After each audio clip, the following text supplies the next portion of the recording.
পায়েলদি, বরের কথা ভেবে চোখে জল এলো? আমাকে নিয়ে মজা করছো? নিজের সংসার তো বেশ সুন্দর সাজিয়ে নিয়েছো, বরকে নিয়ে বেশ সুখেই আছো। ছিলে একটা সাধারণ স্কুল মাস্টারের মেয়ে, আর এখন দেখো একটা বিশাল বড় লোকের বাড়ির বউ, তার উপরে আবার সন্তান হতে চলেছে, বেশ সুখে আছো। হ্যাঁ, তুমি তো মজা করবে আমাকে নিয়ে, তুমি তো করবে। মজা নয় পায়েলদি, একটা সত্যি কথা বলবো, সংসার সুখের হয় মেয়েদের গুণে। সুখী থাকতে জানতে হয়। আমি দিব্যি সুখে আছি আমার স্বামীর সঙ্গে। আমি আমার বরের সম্মান প্রতিষ্ঠা করার জন্য এ পরিবারে অনেকের সঙ্গে ঝগড়া করেছি। আর তুমি নিজের বর গরিব বলে, সে গ্রামে থাকে বলে তাকে ছেড়ে চলে এলে। ছি পায়েলদি, আমি তোমায় আজকে বলে রাখলাম পায়েলদি, পরে কিন্তু তোমাকে হাত কামড়াতে হবে, খুব আফসোস করতে হবে। আমি জানি পায়েলদি, তুমি মনে মনে ওই লোকটাকে ভালোবাসো, শুধু মুখ ফুটে বলতে পারছো না। চুপ করো, আমি একজনকেই ভালোবাসি, আর সেটা হলো দেবরাজ। তাই নাকি?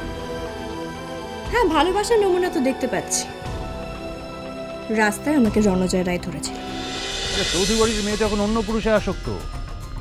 বড় রয়েছে গ্রামে আর ফুলসজ্জা হচ্ছে অন্য পুরুষের সঙ্গে।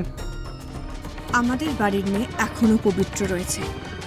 তাই সাক্ষী আছে?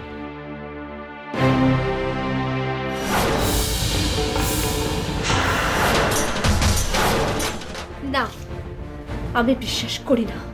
সেটা তোমার ব্যাপার পায়েলদি, তবে বিশ্বাস করো, সেদিনকে পার্টিতে দেবরাজ তোমার সর্বনাশ করতে চেয়েছিল। কি ব্যাপার দেবরাজ, এখানে কেন নিয়ে এলে? হ্যাঁ, আরে বাবা, বাড়ি ফিরতে লেট হয়ে যাবে। Oof, come on, Payal. Let's celebrate, huh? ভাগ্যের সেদিনকে তোমার স্বামী, এই বাড়ির জামাই, তোমার কাছাকাছি ছিল, তোমাকে বাঁচিয়ে নিয়ে এসেছিল পায়েলদি। তুমি ভাবতে পারছো পায়েলদি, যেই লোকটাকে তুমি কেউ ভূত বলে সমস্ত লোকেদের সামনে বারবার অপমান করেছো, অপদস্থ করেছো, ওই লোকটা তোমাকে বাঁচাতে গিয়ে, নিজের বউকে বাঁচাতে গিয়ে সকলের সামনে রুখে দাঁড়িয়েছে সত্যিকারের নায়কের মতো। পায়েলদি, তুমি ভাবতে পারছো, ওই লোকটা তোমার জন্য নিজের জমি বন্ধক রেখে দিয়েছে, শুধু তোমার জন্য। ওর বাড়ির লোকেরা নিজের ভিটে মাটি পর্যন্ত খোয়াতে বসেছে। পায়েলদি, আর কত ভালোবাসা চাও তুমি?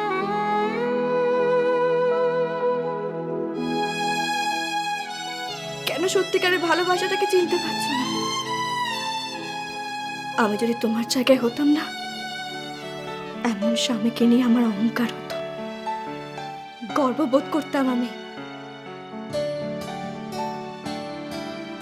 আর তুমি, ছি পায়েলদি, তুমি এখনো তোমার চোখের উপর থেকে কালো কাপড়টা সরাতে পারছো না। ছি পায়েলদি, তোমাকে থেকে আমার করুণা হয়। কেন পায়েলদি, কেন বুঝতে পারছো না? নিজের স্বামীর সত্যিকারের পবিত্র ভালোবাসাটাকে কোনো মূল্য দিতে পারছো না তুমি? কেন?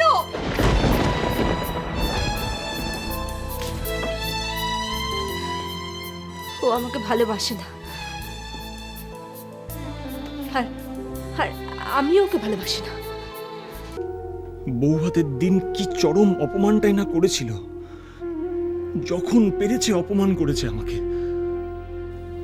আমিও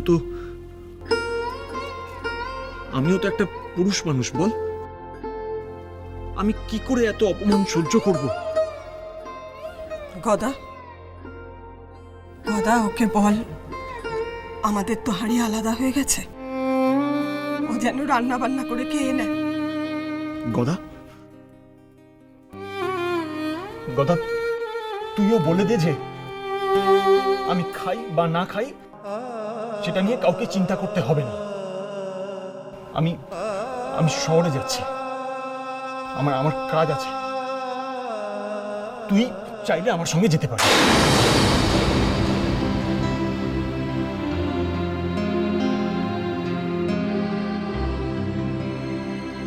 দেখলি কথা, দেখলি কিভাবে মুখের ওপর কথা শুনিয়ে গেল? তুই দেখলি তো?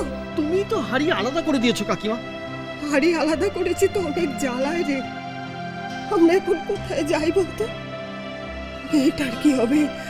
তোদের কাকার কি হবে? যে খায় চিনি তাকে জোগায় চিন্তামণি। তুমি অত ভেবো না কাকিমা, রাতুল মাস্টার যখন বাধা দিয়েছেন তখন ও ঠিক ছাড়িয়ে নেবে। পারবে না, পারবে না রে, পারবে না। মাত্র 7টা দিন সময়। শেষ পর্যন্ত হয়তো পুটির মায়ের কাছ থেকে টাকা নিয়ে পুটির সঙ্গেই ওর বিয়ে দিতে হবে।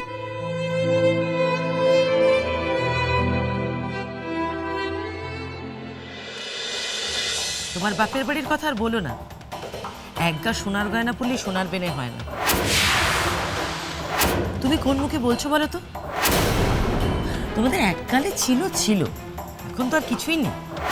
এই শোনো, এখনো যা আছে তাতে 5-10টা পরিবার কিনে রাখতে পারি। তোমাদের বাড়ির মতো অবস্থা নয়।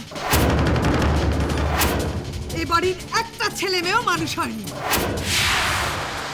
আমাদের বাড়িতে গিয়ে দেখো, শৃঙ্খলা কাকে বলে বুঝতে পারবে। গুরুজনদের সম্মান করা, ছোটদের প্রতি স্নেহ ভালোবাসা, স্বামীর প্রতি কর্তব্য। তাই নাকি? কই একদিনও তো দেখলাম না আপনাকে নিজের স্বামীকে 1 গ্লাস জল বা 1 কাপ চা হাতে করে এনে দিয়েছে। এসে গেছে তোমার ঠোঁট কাটা বৌমা, এসে গেছে। আপনার মুখে তো কিছু আটকায় না মামি। আসলে আমি গুরুজনদের দেখে শিখি। তারা যেরকমভাবে চলে আমিও ঠিক সেরকমভাবে চলি। মা, আপনি পাঁজিতে কি দেখছেন? বাড়ি তোমাদের বাড়িতে দোলের তত্ত্ব পাঠাতে হবে না? সুন্দর রং, সুন্দর আবির, মিষ্টি পাঠাতে হবে তো।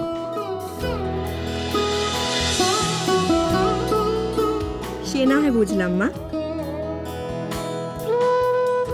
কিন্তু পায়েল দি শ্বশুর বাড়িতে তত্ত্ব পাঠাবেন না?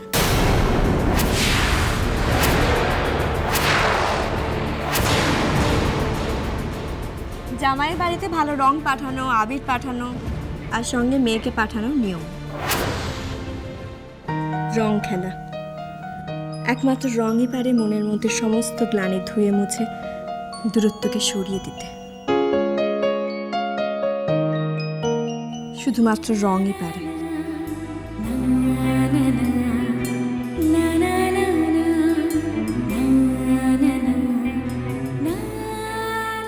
বাহ, এ তো খুব ভালো কথা।